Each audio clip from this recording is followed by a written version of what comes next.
Hi friends, मैं अरविंदर स्वागत करता हूँ अपने यूट्यूब चैनल अरविंदर आइडिया पे। दोस्तों, आज मैं एक बहुत ही गंभीर टॉपिक लेकर आया हूँ आप सभी के सामने। मैं वो टॉपिक को लेकर बहुत दिनों से स्टडी कर रहा था, बहुत दिनों से उस चीज़ के ऊपर सोच रहा था कि आप सभी को कैसे उसके ऊपर वीडियो बनाऊं। तो आज मैंने वो वीडियो आपके सामने बनाने जा रहा हूँ। दोस्तों, एक हमारे देश में नहीं बल्कि पूरे संपूर्ण विश्व में एक बीमारी बहुत तेजी से फैल रही है। एक संक्रमित बीमारी बहुत तेजी से फैल रही है, जिसका नाम आपको पता है, मुझे ही पता है और संपूर्ण विश्व को भी पता है। जी हाँ, मैं बात कर रहा हूँ कोरोना वायरस की। कोरोना वायरस से आज देखा जाए तो बहुत ही ज्यादा तेजी से फैल रहा है।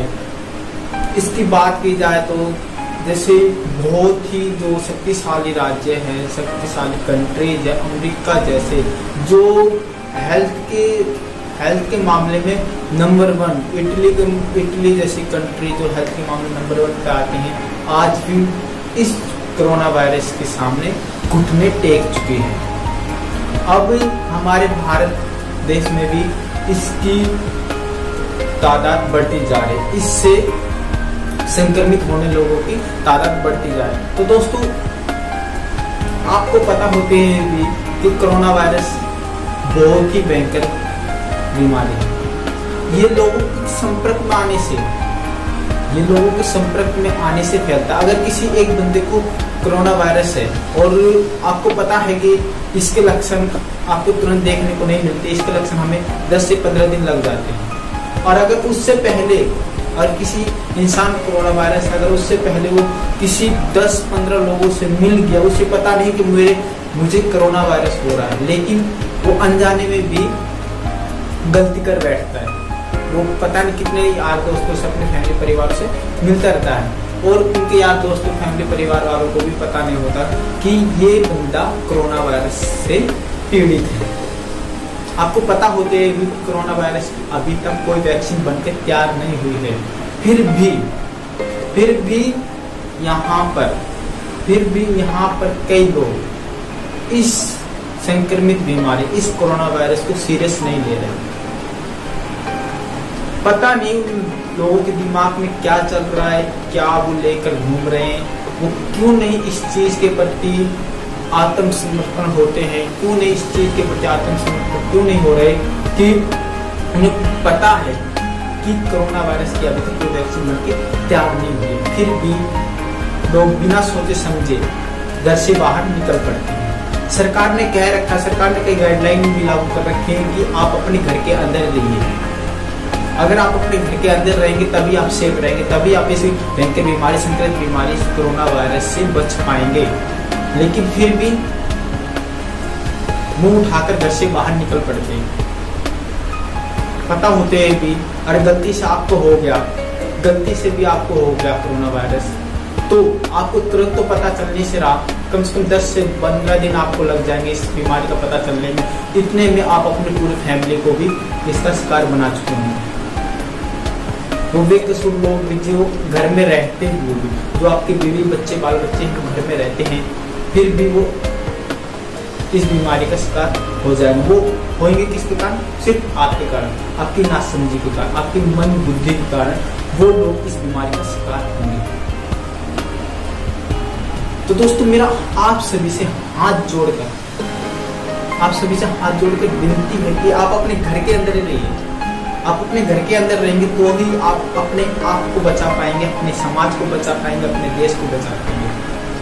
ये लड़ाई बॉर्डर पे नहीं लड़नी है। ये लड़ाई हमें कोरोना वायरस को घर में रहकर लड़नी है। कोरोना वायरस को अगर हराना है तो हमें घर में रहकर ही इससे लड़ना होगा, तभी हमारा देश इस बीमारी से निपट पाएगा। अगर आप भी इस इमरजेंसी माहौल में साथ नहीं देंगे तो कौन साथ देगा? आपका सहयोग बहुत जरूरी है। आपका सहयोग होगा तभी हमारा देश तरक्की कर पाएगा, तभी हमारा देश इस बीमारी से लड़ पाएगा। वैसे तो हम सरकार को तरह तरह के इल्जाम लगाते रहते हैं, ये नहीं किया सरकार ने, वो नहीं किया, आज सरकार का करने का काम नहीं है, आज सरकार को करने का वक्त नहीं है, आज सरकार को बताने का वक्त नहीं है। आज तुम्हारा योगदान देने का टाइम है। आज सरकार तुम्हारे लिए कुछ नहीं करने वाली, आज तुम्हें सरकार के लिए करना है। तुम्हें करना क्या है? बस एक काम करना है कि अपने घर में ही रहिए, अपने घर में ही रहकर सरकार को योगदान दीजिए। आपको एक कहानी सुनाता हूँ। कहानी क्या है? एक बहुत ही खुशहाल राज्य था, जहां पर उस राज्य का जो राजा था बहुत दयालु और उदासीन था। उसका राज्य बहुत ही खुशहाल जिंदगी जी रहा था। जी हाँ, उसका राज्य बहुत ही खुशहाल जिंदगी जी रहा था। बहुत अच्छे से लोग वहां पर काम करते थे, बहुत अच्छे से जी रहे थे। लेकिन एक दिन अचानक दिन बताए एक महामारी फैल गई। महामारी आप समझते होंगे कि एक संक्रमित बीमारी होती है, वो फैल गई। जैसे जैसे उस संक्रमित बीमारी के दिन बढ़ते गए, वैसे वैसे वो लोगों में और ज्यादा फैलने लगी। एक दिन ऐसा आ गया कि लोगों की संक्रमित होने की, महामारी से संक्रमित होने की संख्या बढ़ने लगी, बहुत ज्यादा बढ़ने लगी और मरने वालों की भी तादाद बढ़ती जा रही थी। तो राजा यह सब देखकर बहुत चिंतित होने लगा। वो सोचने लगा कि इस बीमारी से कैसे बचा जाए। वो चिंता कर रहा था कि इस बीमारी से अपने राज्य को कैसे उबारा जाए।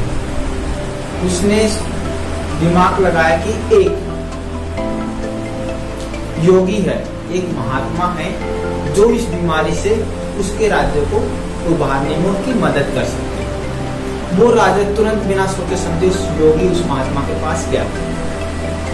उस महात्मा से कहने लगा कि महात्मा जी, मेरे राज्य में एक बहुत ही बड़ा संकट आ गया है। मेरे राज्य को इस महामारी से बचाने के लिए मुझे उपाय बताइए। अगर आपने उपाय नहीं बताया तो मेरा राज्य बर्बाद हो जाएगा, तहस महस हो जाएगा। योगी महात्मा ने कहा कि बस चिंता मत करो, मैं तुम्हें उपाय बताता हूँ। तुम चिंता मत करो, मैं तुम्हारे राज्य को इस बीमारी से, इस महामारी से उबार दूंगा। तुम्हें बस करना क्या है? तुम्हें अपने राज्य में एक कुआं खुदवाना है। क्या करना है? तुम्हें अपने राज्य में एक कुआं खुदवाना है। उस कुएं में क्या करना है? उस कुएं को पूरा दूध से भर देना है। तभी आपका राज्य इस भयंकर महामारी से बच सकता है।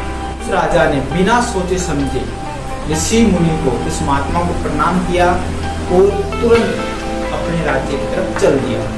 राज्य में पहुंचते उसने एक ही काम किया जो उस ऋषि मुनि, इस महात्मा ने बताया कि आपको अपने राज्य में एक कुआं खुदवाना है। कुआं खुदवाया गया, सिपाही से कहकर कुआं खुदवा दिया गया और शाम को ही ऐलान कर दिया, उसी दिन ही ऐलान कर दिया कि सभी राज्यवासियों को कह दिया कि आप सभी को रात में यह कुआं दूध से भरना है, तभी आप इस महामारी से बच सकते हो।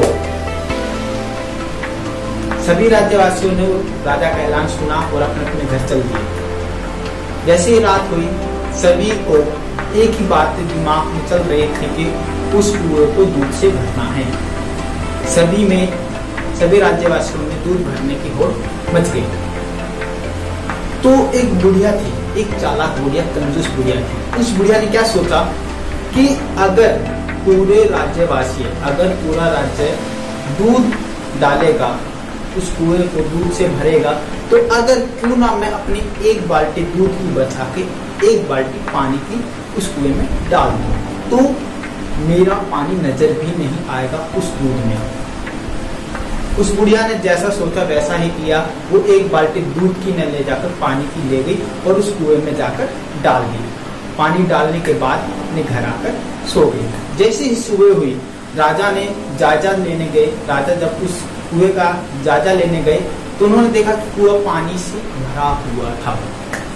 जी हाँ, दूध से न भरा हुआ कुआं पानी से भरा हुआ था। जो दूध से भरा जाना था कुआं, वो पानी से भरा हुआ था।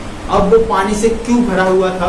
इसका कारण मैं आप सभी को बताता हूँ। इसका कारण यह था कि जो उस बुढ़िया ने उस रात को सोचा था, जो उस कंजूस बुढ़िया ने उस रात को सोचा था कि क्यों ना मैं एक बाल्टी दूध को बचाकर एक बाल्टी पानी डाल दूं, तो उस सारे दूध में अगर एक बाल्टी पानी डाल दिया जाए तो मेरा पानी नजर नहीं आएगा और इससे किसी को पता भी नहीं चलेगा। तो इसी तरह की सोच उस रात पूरे संपूर्ण राज्य की थी। इसी तरह की सोच संपूर्ण राज्य की थी। तभी वो कुआं दूध से न भरा जाने की जगह पानी से भरा गया, क्योंकि सभी ने अपनी एक बाल्टी दूध बचाने के लिए एक बाल्टी पानी डाला। इसलिए वो कुआं दूध से न भरा जाने की जगह पानी से भरा। और इसका अंजाम क्या हुआ कि संपूर्ण राज्य में वो महामारी बहुत तेजी से फैली और पूरा राज्य तहस महस हो गया। तो दोस्तों, आप सभी से अनुरोध है कि आपको ये कहानी सुनकर आपको समझ आ गया होगा कि आपको करना क्या है। आपको वो कंजूस औरत वाली सोच नहीं रखनी है। आपको क्या करना है, आपको अपने घर के अंदर ही रहना है। कहीं आप उस बूढ़ी औरत की तरह सोच रहे हो कि मेरे अकेले से घर से बाहर निकलने से कुछ नहीं होगा, मुझे कोई कुछ नहीं कहेगा, मुझे कोरोना कुछ नहीं कर सकता, मेरा कोरोना कुछ नहीं कर सकता। तो दोस्तों, आपसे हाथ जोड़कर विनती है, हाथ जोड़कर अनुरोध है कि आप अपने इस तरह की सोच, उस बूढ़ी कंजूस बुढ़िया की तरह की सोच को अपने अंदर ही रखिए, क्योंकि आपके अकेले की सोच पूरे राज्य, पूरे समाज, पूरे मोहल्ले, पूरे देश को बिगाड़ सकती है। तो प्लीज अपने घर के अंदर ही योगदान दीजिए, अपने घर के अंदर ही योगदान दीजिए। और आपसे हाथ जोड़कर अनुरोध है, जो इस कोरोना वायरस में बचाने में हमारी मदद कर रहे हैं, जैसे डॉक्टर्स, नर्स, सफाई कर्मी, पुलिस वाले, इन सभी की मदद कीजिए, क्योंकि आज हमें अपना योगदान देना है, क्योंकि आज हमें अपना योगदान देना है, तभी हम इस कोरोना वायरस को हरा सकते हैं। तो आप सभी से हाथ जोड़कर निवेदन है कि आप अपने घर के अंदर रहिए, तभी आप और हम इस कोरोना वायरस को हरा सकते हैं और अपने देश को उन्नति तक ले जा सकते हैं। तो मैं अरविंदर हाथ जोड़कर विदा लेता हूँ। जय हिंद, जय भारत।